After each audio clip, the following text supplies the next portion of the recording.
좌우에 계신 분들에게 다정하게 인사 나누시기를 바랍니다. 잘 오셨습니다. 함께 은혜 받으시기 바랍니다.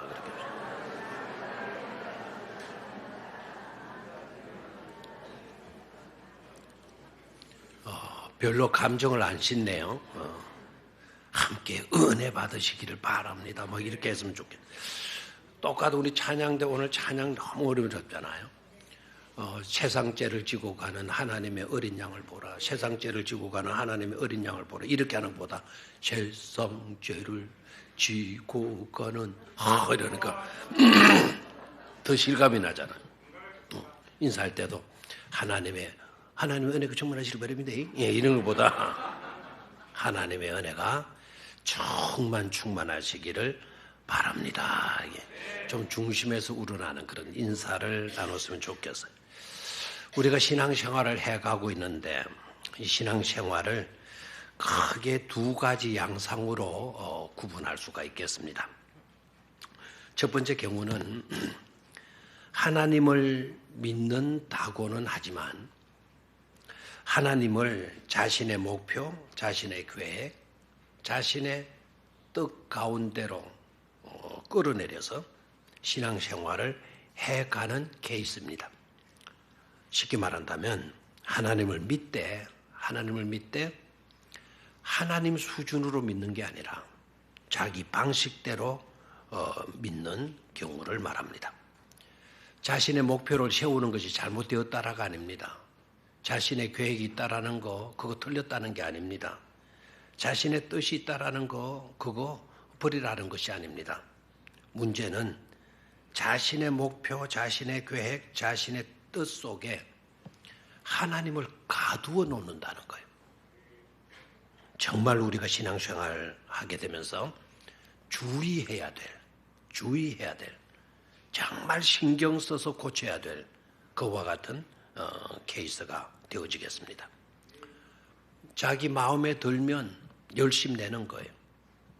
그리고 그렇지 못하면 언제라도 하나님을 등지고 마는 그런 경우가 되겠습니다.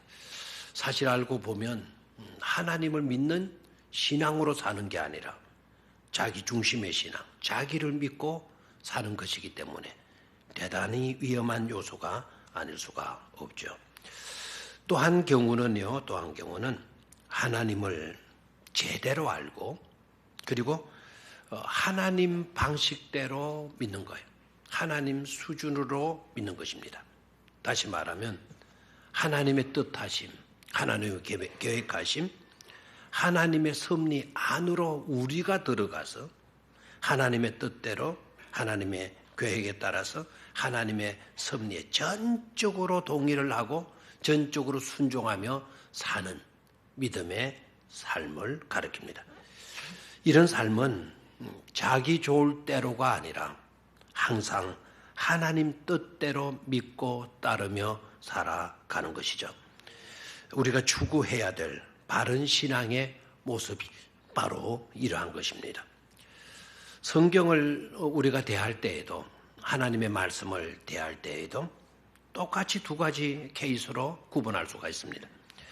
하나님의 말씀을 들을 때에도 자기 마음에 들면 아멘으로 이렇게 하다 보래요. 그리고 자기가 듣기가 좀 불편하고 거북스러우면 눈을 감아버리거나 아예 무시해버리고 지나가 버리고 맙니다. 하나님의 말씀을 내가 선별을 하는 거예요. 내가 기준의 잣대가 되어서 하나님의 말씀을 선별해. 이거는 나한테 좋아. 이건 좋은 말씀이야. 이거는 아니야. 이건 하나님의 말씀이지만 나 이거 마음에 옳지 않아. 이런 식으로 넓히는. 그러니까 궁극적인 변화가 일어날 수가 없는 것이죠. 반면에 하나님의 말씀을 대할 때에도 이런 자세로 하나님의 말씀을 대하는 겁니다.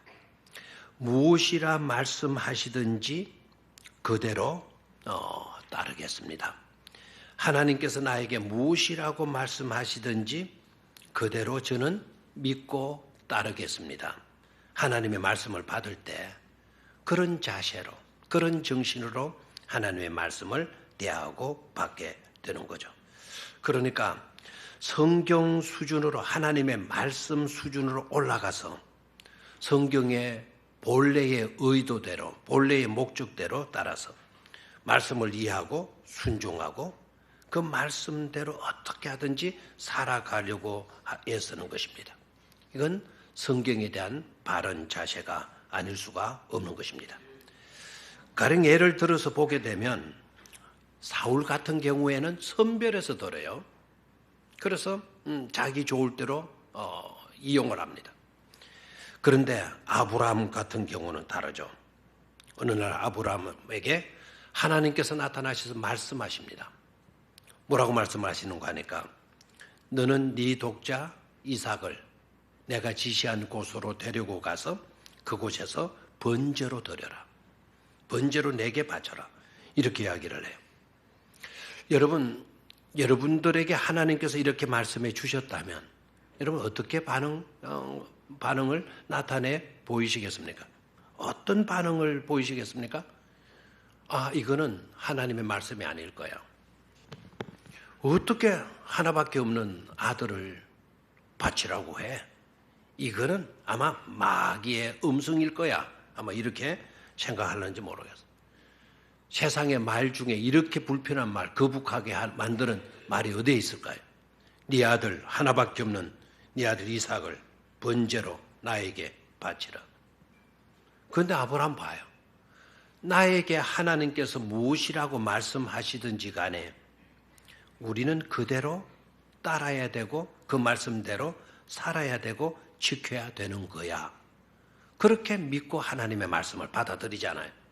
한 번도 주저함이 없이 하나님께 이의를 제기하고 따지고 묻고 불만하고 불평하지 않고 하나님께서 말씀하신 대로 독자 이삭을 데리고 하나님께서 지시한 곳으로 나아가서 번제로 바치려고 하지 않습니까? 칼을 뽑고 이삭을 묶어서 번제단 위에 올려놓고 그리고 칼을 뽑아서 독자 이삭을 찌르려고 하는 그 순간 하나님께서 지켜보시고 계셨던 거죠. 다급하신 하나님이 아브라함아 부르시고 그리고 네 독자 아담에게 그 이삭에게 손을 대지 마라. 칼을 대지 마라고 명령을 하시죠. 그 다음에 중요한 간격이 나오는데요. 우리 하나님께서 이렇게 말씀하셔요. 내가 비로소 알았다. 내가 이제야 내가 알았다. 네가 진실되게 나를 믿고 따른다라는 것을 내가 이제야 알았노라라고 이야기를 해요. 무슨 말씀을 하시든지 무엇이라 말씀하시든지 그대로 따르고 받는 그런 믿음의 자세가 귀한 자세가 아닐 수가 없는 거죠. 그래서 삶에 있어서 비극과 복은 여기에서 판가름된다 해도 과언이 아니라는 것입니다. 요리문답을 보면 이런 질문이 나와요. 죄란 무엇입니까? 죄란 또 어떤 종류가 있습니까? 라는 질문이 나와요. 그 질문에 대해서 요리문답에서 어떻게 답을 하고 있는고 하니까 원죄와 자범죄가 있다라고 이야기해요. 무슨 죄가 있어요? 원죄와 자범죄. 크게 죄는 두 종류의 죄가 있다라는 거예요. 하나는 뭐라고요? 원죄이고 하나는 자범죄. 원죄라고 하는 것은 원래부터 우리에게 주어진 죄라는 거예요. 아담이 지었던 죄. 자범죄는 뭐냐? 자범죄는 자기 스스로 지은 죄. 자기가 지은 죄를 자범죄라고 말을 하는 겁니다. 그렇다면 원죄가 무엇인가? 원죄가 무엇인가? 오리지널 신이라고 하는 이 원죄가 무엇인가라는 거예요. 원죄는 결국 지난번에도 제가 한번 말씀을 드린 대로 스카펙의 지적대로 생각의 게으름 때문에 인간이 하나님의 말씀에 불순종한 것이다라는 거예요. 다시 한번 원죄는 뭐라고요?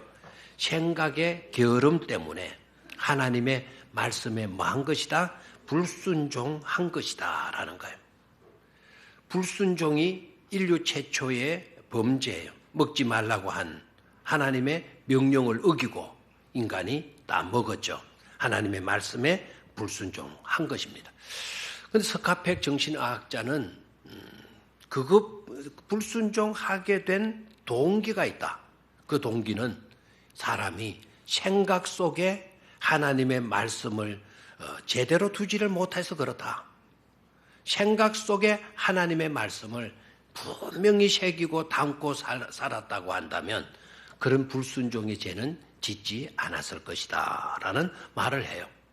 여러분, 그러니까 여러분의 생각 속에는 항상 하나님의 말씀이 자리 잡을 수 있도록 생각에 있어서 게으름뱅이가 되지 않게 되기를 축원합니다. 늘 하나님의 말씀을 생각 속에 담고 살아가게 되면 우리는 복된 삶을 살아갈 수가 있는 것이죠. 그런데 문제는 불순종, 너무나 간단한 것 같아요. 그 재질은 굉장히 안 좋죠. 하나님의 말씀을 거역했다. 그리고 따르지 않았다. 불순종했다. 말은 간단한 것 같이 보이지만은요, 심각한 문제가 그 속에 내포되어져 있는 것을 보게 돼요. 그건 바로 뭔가 하니까 불순종은 결국 관계의 파괴를 의미하는 겁니다. 뭐의 파괴? 관계의 파괴. 하나님과의 바른 관계가 깨지고 말았어. 그리고 이웃과의 바른 관계가 파괴되어진 거죠. 그 다음에 또한 불순종은요, 자리를 이탈해버린 거예요. 다시 말하면 있어야 할 주소지를 이탈하게 만들었어요. 그리고 세 번째는 자기 신분을 상실하게 만들었다라는 것을 보여주고 있습니다. 그래서 이 원죄는 온갖 죄들의 조상이라고 할 수가 있을 것입니다. 다시 한번, 불순종은 뭘 가져왔어요? 관계의 파괴성. 두 번째는 주소지 자리 이탈. 세 번째는 자기 신분 상실을 가져왔다라는 거예요. 그리고 이것은 DNA처럼 되어서, 유전 인자처럼 되어서 모든 인간의 의식 속에 이 원죄라고 하는 것이 유전되어져 간 것을 볼 수가 있습니다. 우리가 오늘 이렇게 살아가면서 잘못하고 죄짓고 하는 모든 내용들을 보게 되면 똑같은 원죄의 속성에서 비롯되어진 것임을 알 수가 있죠. 그래서 원죄란 모든 죄악들의 그 조상이다, 이렇게 볼 수도 있는 것입니다. 자, 그런데 중요한 것은 그런 인간을 하나님께서 찾아가 주셨다는 사실이에요. 그리고 그런 인간을 찾아가셨을 뿐만 아니라 그런 인간에게 우리 하나님께서 말을 붙이시고 계신다는 거예요. 네가 어디에 있느냐, 어디 두고 보자 하고 찾아서서 어디에 있는지 위치만 파악하시고 끝나신 것이 아니고 그 위치를 찾으셨을 뿐만 아니라 그 인간을 만나시고 그 인간에게 말씀하신다는 사실이에요. 아담아, 네가 어디에 있느냐라고 아주 중요한 질문을 하게 되죠. 아담아, 네가 어디에 있느냐? Where are you, 아담? 네가 어디에 있냐? 라는 중요한 질문을 던지게 돼요. 이것이 얼마나 중요한 질문인가를 우리는 깨달아야 합니다. 우리가 죄를 짓게 되면 끝나버리는 거예요. 모든 관계가 파괴되어지는 것인데 그럼에도 불구하고 하나님이 찾아오셔서 그 관계를 유지시키시고 계시려고 하는 것을 깨달을 수가 있죠. 그래서 네가 어디에 있느냐, 이 죄지은 인간을 찾으셔야 해요. 바로 여기에서 성경적 인간학이 출발되는 거예요. 기독교적인 인간학이 시작이 될 수가 있게 된 겁니다. 아담아, 네가 어디에 있느냐? 대단히 중요한 질문이었고 그 질문 속에는 중요한 의미들을 가지고 있는 것이었습니다. 첫 번째로 네가 어디에 있느냐라고 하는 이 질문 속에 들어있는 의미가 무엇인가 하니까 하나님과의 관계, 이웃과의 관계에 있어서 그리고 하나님의 말씀에 있어서 네가 있어야 할 곳에 지금 네가 있는 것이냐라고 하는 질문이었어요. 네가 있어야 할 곳에 네가 지금 있느냐라고 하는 그런 것을 묻는 질문이었다는 점에 두 번째는 이 질문에 가는 중요한 의미는 숨음이 해답이 아니라는 것입니다. 숨으면 된다, 그게 아니라는 거예요. 모른다, 모로쉐로 일관하고 숨어버리고 이렇게 하게 되면 그것이 해답이 될 수 있냐? 그것이 해답이 아니라는 것을 밝히신 거예요. 또한 두려워 떨고 내가 두려워 떨고 그래서 숨어나이다 이렇게 나오는데 두려워 떨고 있으면 되는 것이 아닌 것임을 알게 해 주시는 그런 질문이었습니다.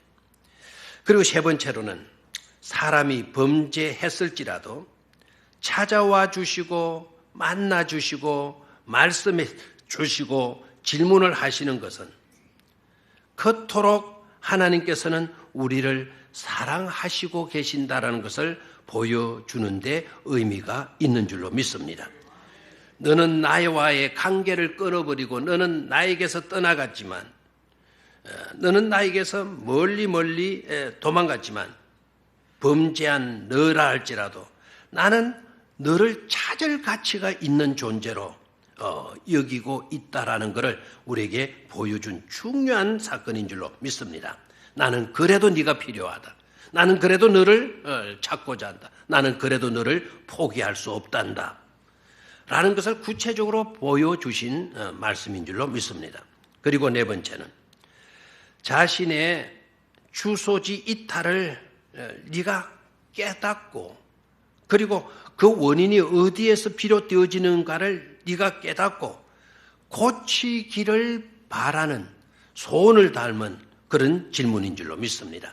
단순히 책망하고 벌 주고 알아서 너는 이제 끝장난 거야 협박하고 위협하기 위함이 아니라 너의 주소지 이탈된 거 네가 확인했냐? 그러면 어떻게 해야 되겠냐? 네가 주소지를 다시 회복하는 것 아니겠느냐? 회복의 중요한 의미를 갖고 있는 질문인 것임을 우리는 깨달아야 될 줄로 믿습니다. 죄는 점점 더 급물살을 타고 안타깝게도 무섭도록 죄악은 확산되어져 가는 것을 보게 돼요. 이제 아담의 첫 번째 아들 가인의 이야기가 나와요. 4장에 들어가서 보면 가인이 아우 아벨을 어떻게 하는가 하니까 돌로 쳐 죽이게 됩니다. 동생을 쳐 죽여요. 어떻게 형이 동생을 쳐 죽이나? 이유가 무엇이었나? 원인을 추적해서 보게 되니까 원인이 다른 것이 아니고 이것이 원인이었죠. 예배의 실패였잖아요. 예배의 문제. 가인은 예배의 실패자가 돼요. 예배의 실패가 곧 하나님을 대항하는 분노를 유발해요. 예배가 잘못되면요. 그래서 위험하다라는 거예요. 예배가 잘못되는 데서 가인은 하나님께 분노를 느껴요.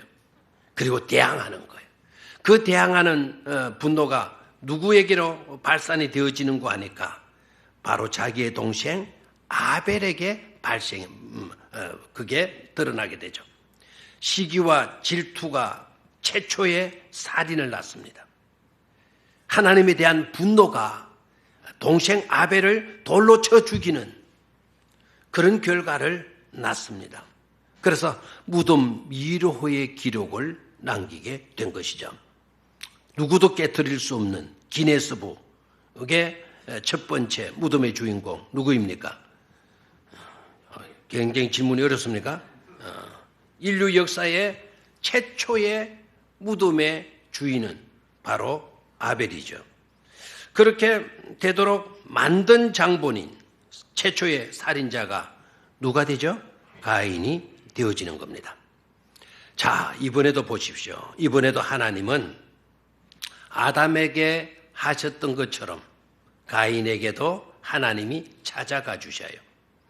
그리고 아담에게 네가 어디에 있느냐라고 질문하셨던 하나님은 아담의 아들 아벨에게도 질문을 던져요.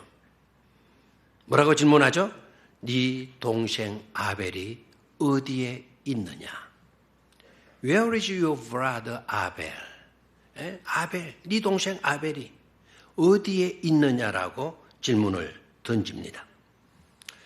자, 왜 우리 하나님께서 다시 아담의 아들 가인이 범죄한 자리에 찾아가셔서 이와 같이 질문을 하시는 것인가? 그리고 그 질문에 대한 대답이 어떠했는가? 여기에서도 우리가 깨달아야 될 것은 그 내용의 결과를 보게 되면 아벨에게 실망을 하고 아벨에게 정죄를 주고 심판해서 끝장내버리려고 하는 의도가 아닌 것임을 볼 수가 있습니다. 오히려 하나님께서 아벨을 찾아가셔서 이렇게 질문하신 데에는 아담에게서 그러하셨듯이 하나님은 가인에게서 그러하셨듯이 아담에게서 그러하셨듯이 하나님은 가인에게도 동일한 마음을 가지고 계셨던 것을 볼 수가 있죠. 아담, 네가 범죄를 했다 할지라도 나는 너를 포기할 수 없어. 네가 나를 등졌다 할지라도 나는 여전히 너를 사랑하고 있단다. 똑같이 하나님은 아담을 그렇게 대하셨듯이 이제는 가인을 그렇게 대하여 주시는 것을 보게 돼요. 그래서 가인에게 이마에 인을 쳐주기도 하죠. 누구도 가인에게 피해를 줄 수 없도록 보호의 표를 찍어주지 않습니까? 그런데 중요한 것은 그렇게 찾아오신 하나님을 가인이 어떻게 대하나? 하나님께 대한 가인의 반응이 어땠느냐? 하나님의 질문을 받고 가인은 거짓말을 하죠. 네 동생 아벨이 어디에 있느냐라고 질문을 던져요. 그랬더니 가인이 대답을 합니다. I don't know. 난 모른다고. 딱 잡아댑니다. 나는 모른다고. 그랬더니 하나님께서 모른다고 하는 그 가인을 바로 야단치고 이 대먹지 못한 놈, 내가 너에게 기회를 주고자 다시 찾아왔는데 너는 또 이렇게 나한테까지도 거짓말을 한단 말이야? 지금 땅 속에서 아벨의 피가 지금 부러지고 있는데도 네가 나한테 거짓말을 해? 막 이렇게 야단하고 막 너는 도무지 안 되겠어. 너는 끝장난 거야. 막 이렇게 하실 줄 알았는데 오히려 하나님의 반응은 그렇게 나타나지를 않고 있습니다. 자, 그 다음에 또 하는 말이 네 동생 아벨이 어디에 있느냐라는 질문을 받고는 하나님께 가인이 거짓말을 했을 뿐만 아니라 형제 관계의 뼈아픈 파괴를 분명하게 보여주는 말을 해요. 내가 내 아우를 많은 자인입니까? 지키는 자니입니까? 내가 내 아우를 지키는 자입니까? Am I my brother's keeper입니까? 내가 brother's keeper가 아니지 않습니까? 아주 엄청난 충격적인 말을 가벨이가 뱉고 있는 것을 보게 되죠. 내가 내 아우를 지키는 자니입니까? 다시 말하면 지켜주어야 할 책임이 있는 형의 자리인데 스스로 가인은 그 자리에서 이탈되어져 있는 것을 말하고 있습니다. 지켜주는 자인데도 불구하고 지켜주는 자가 아닌 오히려 죽이는 자가 되고 무책임한 그런 자로 이렇게 나타나고 있는 것 아닙니까? 이것이 바로 원죄의 확산의 결과인 것임을 깨달을 수가 있죠. 지금 제가 시간이 없어서 아담과 가인에게만 두 분에게만 지금 이렇게 하나지만 가인에게 있었던 원죄가 누구에게까지 넘어가요? 아담에게 있던 원죄가 누구에게까지? 가인에게까지 넘어가게 돼요. 그리고 아담의 죄 문제보다도 가인의 때 와서는 그 죄가 더 심각해지는 것을 볼 수가 있지 않습니까?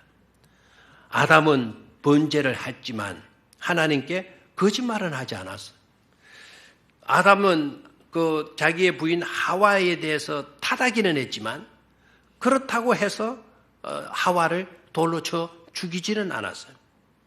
그런데 가인 때 오게 되게 되면 가인은 하나님께 거짓말을 하고 가인은 자기 동생을 쳐 죽이는 살인을 범하는 것을 보게 되죠. 죄가 유전되고 있는 DNA처럼 유전되어져서 자범죄로 나타나고 있는 것을 볼 수가 있습니다. 이것은 그때만 해당되는 것이 아니고 오늘 이 역사의 흐름 속에 대대로 처체에서 일어나고 있는 사건, 사고들과 다를 바가 하나도 없다는 거예요. 다를 바가 있다고 한다면 죄의 질이 더 악랄해졌고 죄의 수단과 방법이 지능적이 되어졌다라는 것이겠죠. 지금도 여전히 사람들은 책임 없다라고 이야기를 하지 않습니까? 어떻게 내가 지키는 자입니까? 내가 왜 부모를 지켜야 되고 내가 왜 자식을 지켜야 되고 내가 왜 형제를 지켜야 됩니까? 관심이 없습니다. 나는 그런 책임지기 싫습니다. 오늘 이 시대의 모든 특징들이 그러하고 있지 않습니까? 테러가 왜 일어났습니까? 왜 일어나고 있습니까? 죄의 확산이죠. 심각한 죄가 확산되고 있다라는 것을 증거로 나타내 보이고 있는 줄 믿습니다. 요한 게르하르트라고 하는 경건주의 신학자가 인간이 짓는 자범죄, 여러 수만 가지, 수억 가지의 자범죄를 세분해서 정리를 했더라고요. 아주 이렇게 잘 정리를 하실 수가 있겠나 싶어가지고 소개를 합니다. 요한 게르하르트가 자범죄를 정리해서 세분해서 발표를 했는데요. 어떤 죄가 있는 거 아니까? 자발적 죄와 비자발적 죄가 있다. 스스로 짓는 죄가 있고 본의 아니게 억지로 짓는 죄가 있다. 그 다음에 행동으로 짓는 죄가 있고 비행동으로 짓는 죄가 있다. 꼭 행동으로 손으로 발로 짓는 죄만 있는 것이 아니더라. 그리고 하나님을 버리는 죄가 있고 피조물을 향한 죄가 있다.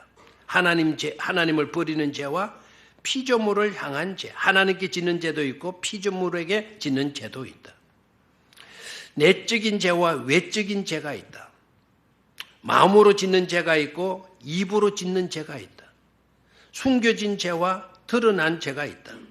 육적인 죄와 영적인 죄가 있다. 용서될 수 있는 죄와 용서받을 수 없는 죄가 있다라고 세분해서 말씀을 했어요. 잘했죠? 대답이 없나요? 자범죄 짓는 여러 종류의 죄들을 종합해 보면 이렇게 나타나게 정리가 된다라는 거예요. 그런데 중요한 거는요. 용서될 수 있는 죄와 용서받을 수 없는 죄 딱 해놓고 점을 딱딱딱딱 찍고 에젝트라입니다. 기타 등등이라는 거예요. 이렇게 정리해 놓고도 이렇게 나열된 내용 밖에 내용에 들지 못하는 수없는 죄들이 있더라는 것입니다. 이건 뭘 의미하죠? 그만큼 아담에게서 비롯된 원죄는 인류 역사가 진행되어지면서 계속 그 죄는 줄어지고 사라지고 없이 되고 축소되어지는 것이 아니라 점점 더 무서운 속도로 마여져 간다라는 것, 확산되어져 간다라는 것을 우리에게 말씀해 주고 있는 것인 줄로 믿습니다. 그렇다면 이러한 수많은 죄의 거대한 강줄기를 어떻게 막을 수 있을 것인가? 이것이 인류가 안고 있는 최대의 과제가 아닐 수 없는 줄로 믿습니다. 지금 우리에게 있어 최대의 과제가 무엇이냐고 묻는다면 이구동성으로 경제 위기다라는 말을 할 겁니다. 또 정치인들은 정권 교체다 이렇게 말을 할 것입니다. 어떤 사람은 북한의 핵이다 말씀할 것입니다. 그러나 알아야 합니다. 인류가 지금 안고 있는 최대의 과제는 바로 그런 것이라기보다는 이 거대한 강줄기를 누가 어떻게 막을 것인가. 심지어 극기야는 하나님의 아들로 오신 예수 그리스도까지 죽이려고 하는 그런 시대가 되어졌잖아요. 아니 죽이라고 하는 시대가 아니고 하나님의 아들까지 죽이는 그와 같은 죄로 치달아 오고 있는 것 아닙니까? 누가 이 거대한 죄의 강줄기를 막을 수가 있겠습니까? 또한 어떻게 막을 수가 있겠습니까? 거기에 대한 대답은 모두가 다 부정적일 수밖에 없어요. 사람에게는 방법이 없다. 절대로 인간에게는 길이 없다라는 거예요. 하나님 외에는 길이 없고 방법이 없다라는 것입니다. 그래서 하나님은 우리를 위해서 인간에게는 도무지 길이 없기 때문에 길이신 예수 그리스도를 이 땅에 보내주신 줄로 믿습니다. 예수를 이 땅에 보내시지 아니하고서는 방법이 없기 때문에 도도히 흐르는 그 죄악의 강줄기를 막을 수 있는 길이 없기 때문에 예수 그리스도를 이 땅에 보내주신 것이죠. 그러니까 원수 사탄은 견디지를 못해요. 길이신 예수가 이 땅에 오니까 그냥 있지를 못하는 거예요. 이 땅에 오신 예수의 생애를 들여다보면 시작에서 끝까지가 예수님을 죽이려고 했던 것을 볼 수가 있어요. 예수님이 이 땅에 태어나셨을 때 헤롯 대왕이 어떻게 합니까? 20m로의 모든 남아들을 다 뭐하러 가죠? 죽이라고 명령을 해요. 예수 한 사람 죽이려고 2살 아래의 모든 아이들을 죽이라는 명령을 내립니다. 그리고 예수님께서 한 번은 자신의 고향 나사렛에 방문을 하시고 회당에서 하나님의 말씀을 가르치셔요. 그랬더니 거기에 모인 사람들이 얼마나 놀라는지, 이가 요셉의 아들 맞느냐고, 아니 우리와 같이 살지 않아요. 지금도 그 형제들이 우리와 같이 있지 않느냐고. 그래서 이제 감동하고 감탄하고, 그래서 우리 프랭카드 갖다 붙이자. 우리 마을에서 인물이 나다 해가지고 막 축제하고 프랭카드 붙이고 깽가리 치고 그렇게 나올 줄 알았는데 오히려 사람들이 예수를 끌고 나갑니다. 그리고 마을 낭떠리로 끌고 가서는 그 절벽 밑으로 밀쳐가지고 예수를 죽이려고 하지 않습니까? 고향 사람들이니. 바리새인들과 헤롯 땅 사람들이 예수님을 죽일 음모만 꾸미게 돼요. 대제사장과 장로들이 가세를 해요. 서기관들도 가세를 해요. 나중에는 많은 백성들이 예수를 십자가에 못 박으라고 아우성을 치지 않습니까? 결국 하나님의 아들 예수님은 십자가에 달리셔서 죽으시게 되어지는 겁니다. 이렇게 악이 무섭도록 거대한 물결을 이루면서 치닫고 있었던 것이죠. 그런데 여러분, 그들이 예수마저도 십자가에 못 박아 죽였지만 그러나 그것은 그와 같은 악랄한 행동은 자충수가 되고 말지 않습니까? 일찍이 하나님께서 창세기 3장 15절에 예언하셨던 말씀대로 자기네들은 예수를 죽임으로 자신들의 머리통들이 다 깨어지게 되는 자충수를 뜨게 된 것이죠. 이렇게 죄악의 물결이 도도하게 흐르시는 그 시점에 예수님께서는 십자가에 달리셔서 이렇게 외칩니다. 정말 놀라운 것은, 정말 우리의 길을 의심하지 않을 수 없는 것은 우리 주님께서 십자가에 달리셔서 하신 기도입니다. 그것도 우리를 위한 중보 기도입니다. 한번 그 기도의 내용을 앞부분만 한번 보도록 하겠습니다. 누가복음 23장 34, 오늘 읽었던 본문 말씀 뒷부분 말고 앞에 상반절만 보도록 하겠습니다. 시작. 이에 예수께서 이르시되 아버지 저들을 사하여 주옵소서 됐습니다. 자기들이 하는 것을 알지 못함이니이다. 다시 한번 저 부분만. 이에 예수께서 시작. 이에 예수께서 이르시되 아버지 저들을 사하여 주옵소서. 자기들이 하는 것을 알지 못함이니이다. 정말 우리의 귀가 의심스럽지 않습니까? 자신의 손과 자신의 발에 못을 박고 채찍으로 때리면서 모욕을 하고 침을 뱉고 손가락질하는 바로 그 무리들을 용서해 달라고 우리 주님께서 기도해 주시고 계시는 것 아닙니까? 단순히 그들만을 위한 기도는 아닌 줄로 믿습니다. 아담 이래로 온 인류가 지은 죄, 바로 우리의 죄를 위해 용서를 구하는 기도를 드리신 것이라고 믿습니다. 그리고 십자가에 매달려서 보배로운 피를 남김없이 쏟아 부어 주시지 않습니까? 그리고 죽음으로 치닫는 도도히 흐르는 강줄기를 끊으시고 십자가에서 피 흘려 죽으시고 부활 승리케 되어지는 것 아닙니까? 죽음을 죽이기 위한 죽음을 우리 주님께서 죽어주신 것입니다. 죄인을 구원하기 위해 죄인으로 죽으신 것입니다. 그것이 진작부터 하나님께서 작정하신 길이었고 계획하신 일이셨기 때문에 우리 하나님은 철저히 하나님의 뜻에 순종하며 십자가에 못 박혀 피 흘려 죽어주신 줄로 믿습니다. 그러기에 저와 여러분들이 해야 할 일은 꼭 한 가지입니다. 우리는 예수 그리스도를 믿어야 한다는 사실입니다. 우리에게는 길이 없기 때문에, 우리에게는 방법이 없기 때문에, 우리에게는 그 어떤 해결책도 가질 수 없기 때문에 하나님이 내신 길로 나아가야 될 줄로 믿습니다.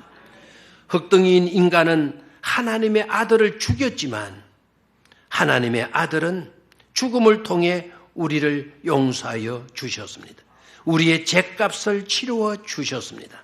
그리고 우리를 살리셔서 복 있는 참 인간이 되게 하여 주셨습니다. 그토록 하나님은 아담을 사랑하셨듯이 죄인임에도 불구하고 가인을 사랑하셨던 것처럼 하나님은 저와 여러분들도 사랑하시고 계시는 줄로 믿습니다. 하나님은 그들을 귀하게 여겨주신 것처럼 저와 여러분들도 귀하게 여기시고 계시는 줄로 믿습니다. 그래서 하나님의 사랑은 끝이 없는 사랑, 다함이 없는 사랑으로 불려지게 되는 줄 믿습니다. 사순절 기간을 지내면서 우리는 우리의 죄된 모든 것을 회개하고 한편으로는 하나님의 지극한 긍휼하심과 사랑을 가슴 깊숙이 새기며 너와의 관계성도 아름답게 가꾸어 가도록 해야 할 것입니다. 하나님의 사랑, 십자가의 은총이 우리 모두에게 충만하시기를 축원합니다. 하나님